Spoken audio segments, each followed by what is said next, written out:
back to my YouTube channel. Welcome if you're new. So today we're going to be reading Around the World in 80 Days. I just finished the movie tonight and I absolutely loved it. And I'm sorry about Trials of Apollo. I just think this would be a better fit and I'm going to try and stick to this book. So let's get right into it, shall we? This is called Around the World in 80 Days, written by Jules Verne. Chapter 1, in which Phileas Fogg and Pastor Paul accept each other. The one as master, the other as man. Mr. Phileas Fogg lived in 1872 at number 7 Savile Row, Burlington Gardens, the house in which Sheridan died in 1814. He was one of the most noticeable members of the Reform Club, though he seemed always to avoid attracting attention. An enigmatical personage about whom little was known except that he was a polished man of the world. People said that he resembled Byron, at least that his head was Byronic. But he was a bearded, tranquil Byron, who might live on 1,000 years without growing old. Certainly an Englishman, it was more doubtful whether Phileas Fogg was a Londoner. He was never seen on 'Change, nor at the bank, nor in the counting rooms of the city. No ships ever came into London docks, of which he was the owner. He had no public employment. He had never been entered at any of the Inns of Court, either at the Temple or Lincoln's Inn or Gray's Inns, nor had his voice ever resounded in the Court of Chancery, or in the Ex-Court, or the Queen's Bench, or the Eschatological Courts. He certainly was not a manufacturer, nor was he a merchant or a gentleman farmer.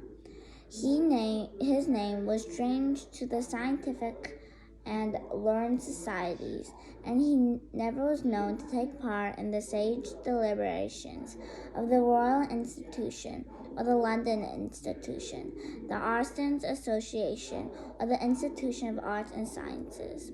He belonged, in fact, to none of the numerous societies which swarm in the English capital, from the Harmonic to that of the Entomologists, founded mainly for the purpose of abolishing pernicious insects.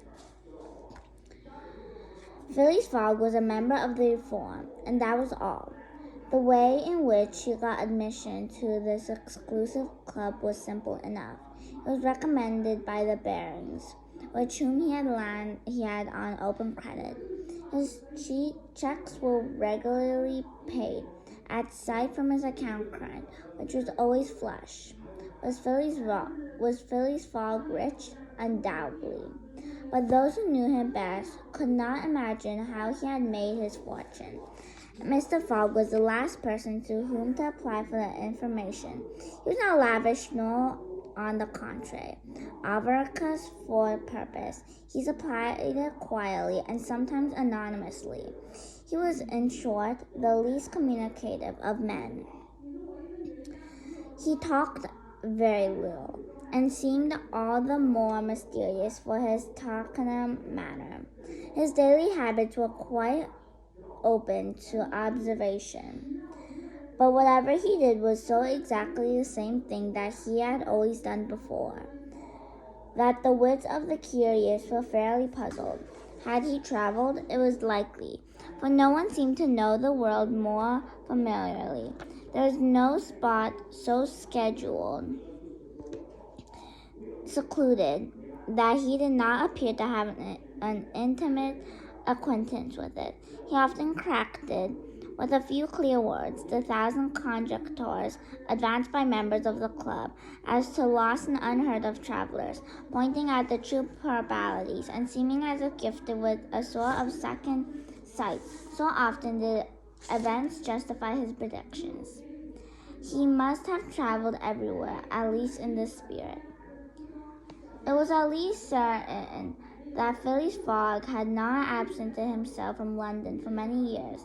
Those who were honored by a better acquaintance with him than the rest declared that nobody could pretend to have ever seen him anywhere else.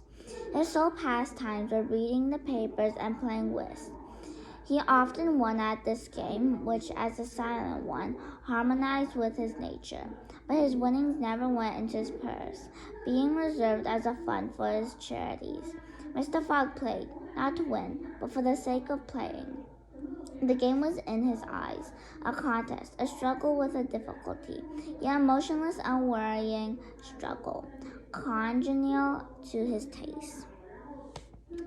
Phileas Fogg was not known to have either wife or children, which may happen to the most honest people, either relatives or near friends, which is certainly more unusual. He lived alone in his house in Savile Row, whither none penetrated a single domestic sophist to serve him. How he breakfasted and dined at the club, at hours mathematically fixed, in the same room, at the same table, never taking his meals with other members, much less bringing a guest with him, and went home at which the reform provides for its favored members. He passed 10 hours out of the 24 in Savile Row, either in sleeping or making his toilet. When he chose to take a walk, it was with a regularly step in the entrance hall, with its mosaic flooring, or in the circular gallery with its dome supported by 20 red porphyry Ionic columns and illuminated by blue painted windows. When he breakfasted or dined, all the resources of the club, its kitchens and pantries, its buttery and dairy, aided to crowd his table with their most succulent stores. He was served by the gravest waiters in dress coats and shoes with swan skin soles, who propped the viands in special porcelain and the finest linen. Club denters of louse mold contained his sherry, his port, and his cinnamon spice claret, while his beverages were refreshingly cooled with ice, but at great cost from the American lakes. If to live in this style to be eccentric, it must be confessed that there is something good in eccentricity. The mansion in Savile Row was not sumptuous. Ooh! Hey guys, this is my dog. Say hi, Joy. So, I'm gonna have to place you here now. Oopsies. Okay, so that did not mean to happen.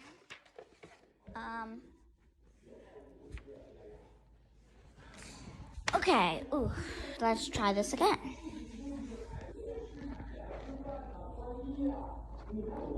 Okay. Let's see. If to live in this style is to be eccentric, it must be confessed that there is something good in eccentricity. The mansion in Savile Row, though not sumptuous, was exceedingly comfortable.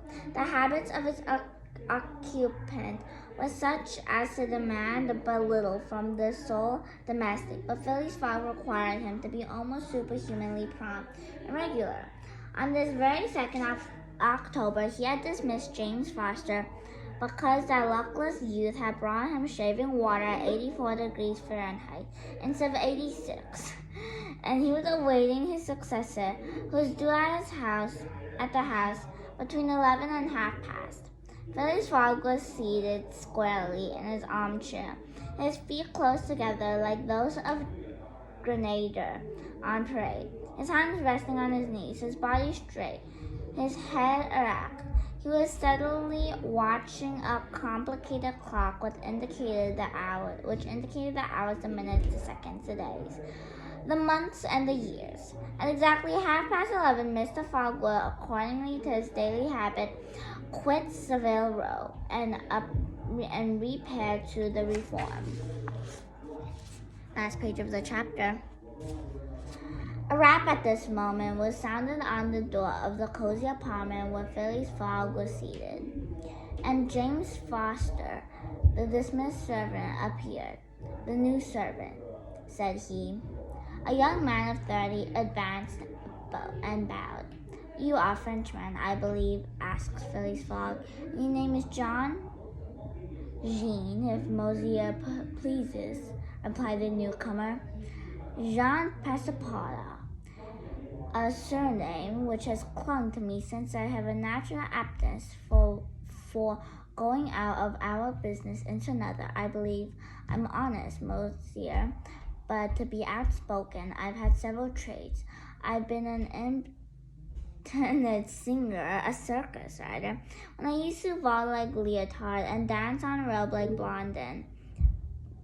Then I got to be a professor of gymnastics, so as to make better use of my talents, and then I was a sergeant fireman at Paris and assisted at many a big fire.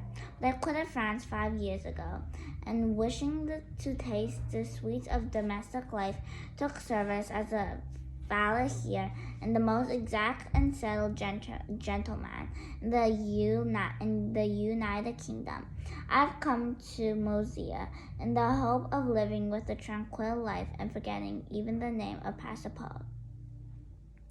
"Passepartout suits me," responded Mr. Fogg. "You're well recommended to me.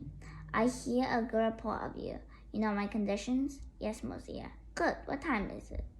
22 minutes after 11, returned Passepartout, drawing an enormous silver watch from the depths of his pocket.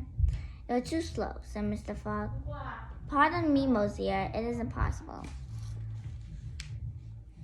You're 4 minutes too slow. No matter, it's enough to mention the error. Now, from this moment, 29 minutes after 11 a.m. Sorry, that was my mom. Okay.